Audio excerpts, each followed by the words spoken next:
pemirsa Unhas TV, jumpa lagi bersama saya Zahra Sabita Sucheng dalam Unhas Daily.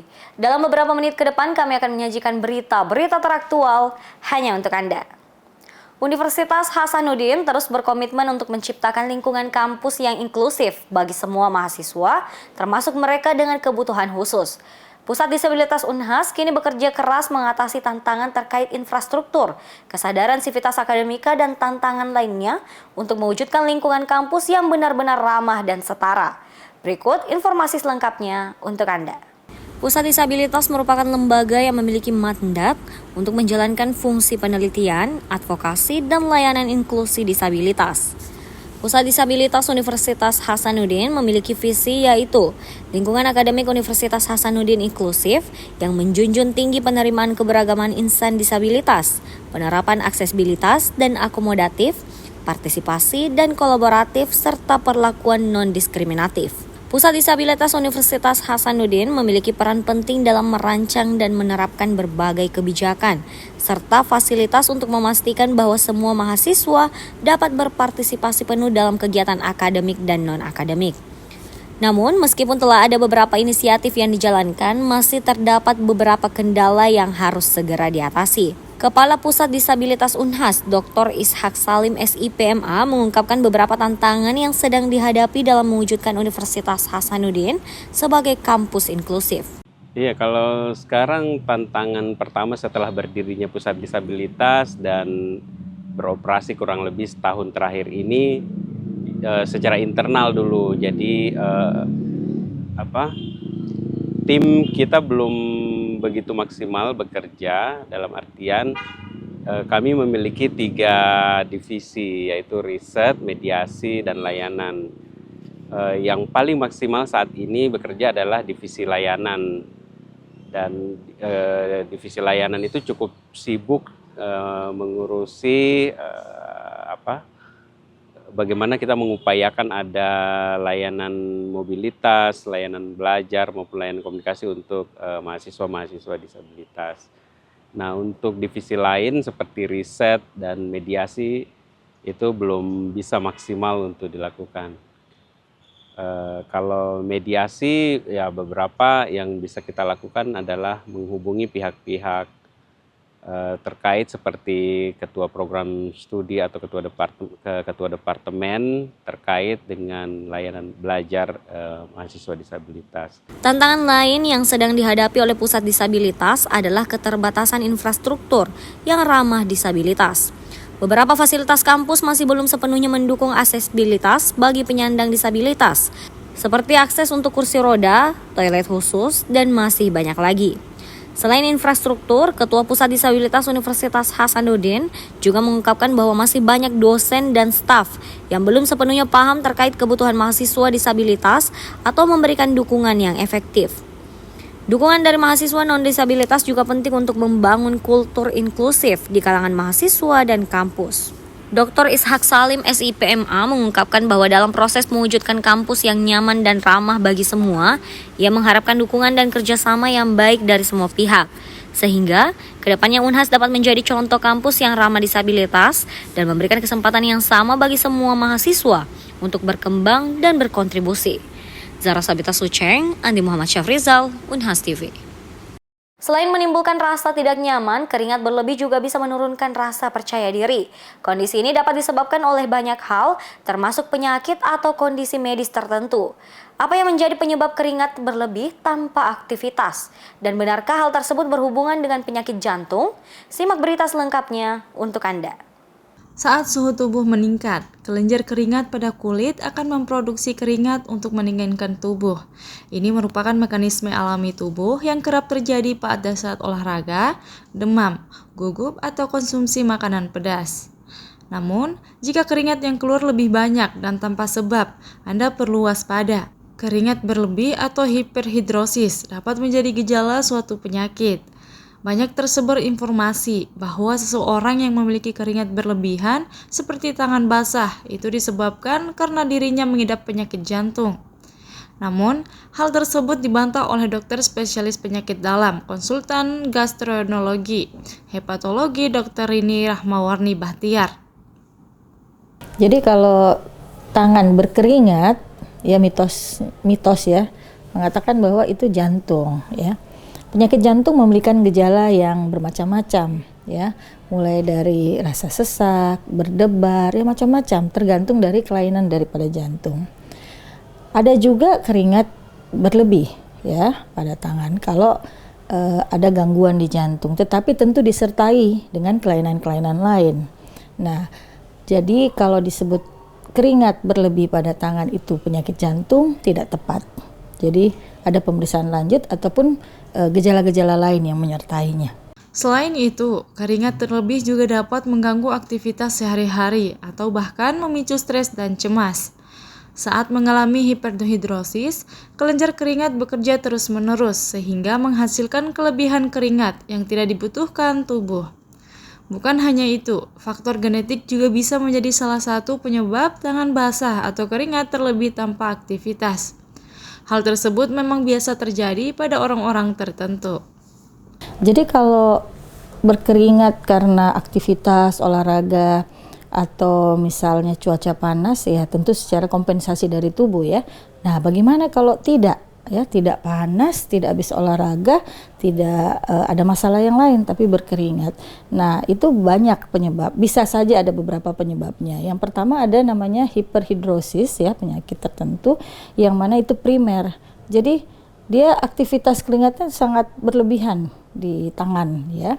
Kemudian yang kedua yaitu tadi pemicu yang stres ya, itu bisa meskipun cuaca tidak panas, meskipun tidak ada aktivitas, nah, itu pemicu stres atau gugup ya, atau emosi itu bisa.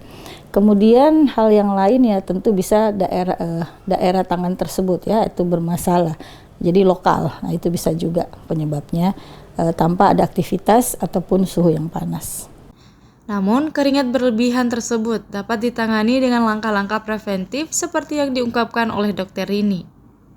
Nah, tentu saja ada penanganannya ya, mulai dari misalnya kita lihat emosi yang terlalu gitu ya, atau anti keringat, anti peresipan yang biasa kalau deodoran itu ya, yang anti keringat ya, itu bisa juga dipergunakan dan biasa dipergunakan pada malam hari ya, supaya bekerjanya lebih bagus. Nah, malam hari atau saat-saat tertentu.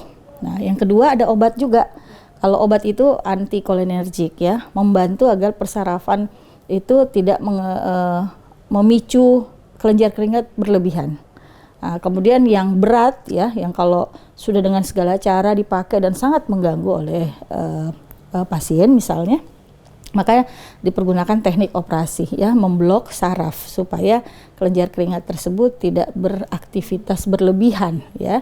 Jadi itu sangat jarang dilakukan karena rata-rata bisa dikendalikan dengan mengontrol emosi, dengan obat-obatan atau terapi lokal ya, dengan anti keringat tadi. Masalah keringat berlebih umumnya dapat teratasi, jadi kamu tak perlu minder jika memiliki tubuh yang sering mengeluarkan keringat dalam jumlah yang banyak. Tetap jaga kebersihan diri dan gunakan antiperspiran untuk mengurangi produksi keringat berlebihan secara lebih efektif. Rahmatia, Muhammad Syaiful, Unhas TV. Kuliah Kerja Nyata atau KKN Kebangsaan ke-12 tahun 2024, di mana Universitas Patimura menjadi tuan rumah pelaksanaan, resmi ditutup. Penutupan ditandai dengan 13 kali pemukulan tifa yang dilakukan oleh pejabat Gubernur Maluku. Insinyur Sadali didampingi Ketua Kemahasiswaan Delmawa Sukino, Rektor Unpati Profesor Freddy Leiwa Kabaisi, Ketua Panitia KKN Kebangsaan Profesor Melianus Salakori di Gedung Auditorium Unpati pada Sabtu 24 Agustus 2024. Berikut liputan selengkapnya untuk Anda. Sebanyak 498 mahasiswa dari perguruan tinggi hadir dalam acara penutupan KKN Kebangsaan ke-12 tahun 2024. Mereka telah ber-KKN selama 1 bulan di 44 desa yang tersebar di Kota Ambon, Kabupaten Maluku Tengah, Kabupaten SBB, dan Kabupaten Buru. Tujuan pelaksanaan KKN Kebangsaan 12 sebagai berikut. 1. Meningkatkan kesadaran bela negara dalam bingkai NKRI. 2. Membangun jejaring mahasiswa dari seluruh tanah air dengan semangat Bhinneka Tunggal Ika. 3. Mendorong dan memacu kegiatan pembangunan nasional dengan menumbuhkan motivasi masyarakat di daerah untuk berpartisipasi aktif dalam pembangunan melalui kegiatan pemberdayaan masyarakat. 4. Mengembangkan watak, karakter, dan soft skill melalui penanaman jiwa dan nilai-nilai kepemimpinan, kebersamaan, kemandirian, komunikasi, etos kerja dan tanggung jawab, serta kemampuan untuk memecahkan masalah. Program-program yang dilaksanakan oleh mahasiswa KKN dari 44 lokasi sebagai berikut. 1. Negeri Cerdas melalui program pendataan dan peningkatan SDGs Negeri Mamala. 2. Bimbingan belajar. 3. Pelayanan kesehatan gratis. Dan ke-70 pembakaran sampah minim asap guna mencegah pembakaran laut. Sementara itu, Direktur Pembelajaran dan Kemahasiswaan Kemendikbudristek yang diwakili Ketua Kemahasiswaan Delmawa, Sukino, dalam sambutan mengatakan, program-program yang dirancang telah terimplementasi dengan baik oleh mahasiswa di lokasi KKN. Ia juga menyampaikan apresiasi dan terima kasih kepada Unpati dan semua pihak atas terselenggaranya KKN Kebangsaan ke-12.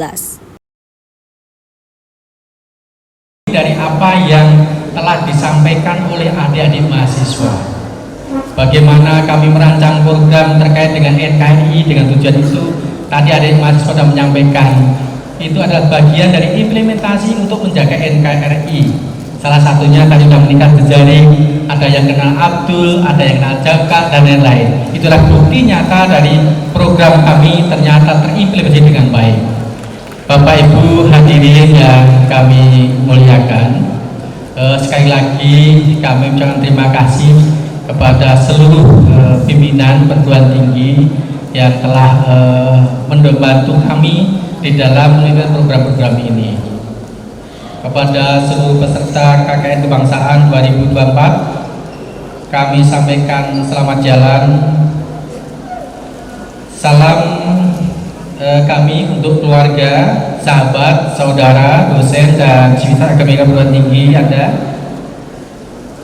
Bangsa besar ini menjadi pengabdian kalian di masa datang. Semoga sukses penyelenggaraan kebangsaan ke-12 Unpati 2024 ini juga sukses dalam membelajarkan mahasiswa dan memberdayakan masyarakat pedesaan di Maluku ini khususnya. Semoga Tuhan Yang Maha Esa senantiasa memberikan rahmat itu, berkat dan perlindungannya, serta memberikan kekuatan kepada segenap bangsa Indonesia untuk mengembangkan bangsa tercinta ini untuk lebih maju dan segera dapat mewujudkan cita-cita dan tujuan luhur hidup berbangsa dan bernegara di bumi Nusantara tercinta ini. Dari pantauan, peserta mahasiswa hadir mengenakan busana tradisional dari daerah asal mereka masing-masing. Selain itu, juga ditampilkan beragam UMKM hasil produk mereka selama ber-KKN. Dari Ambon, Tim Liputan Patimura TV melaporkan untuk Unhas TV. Baik pemirsa, berita tadi sekaligus menutup perjumpaan kita hari ini.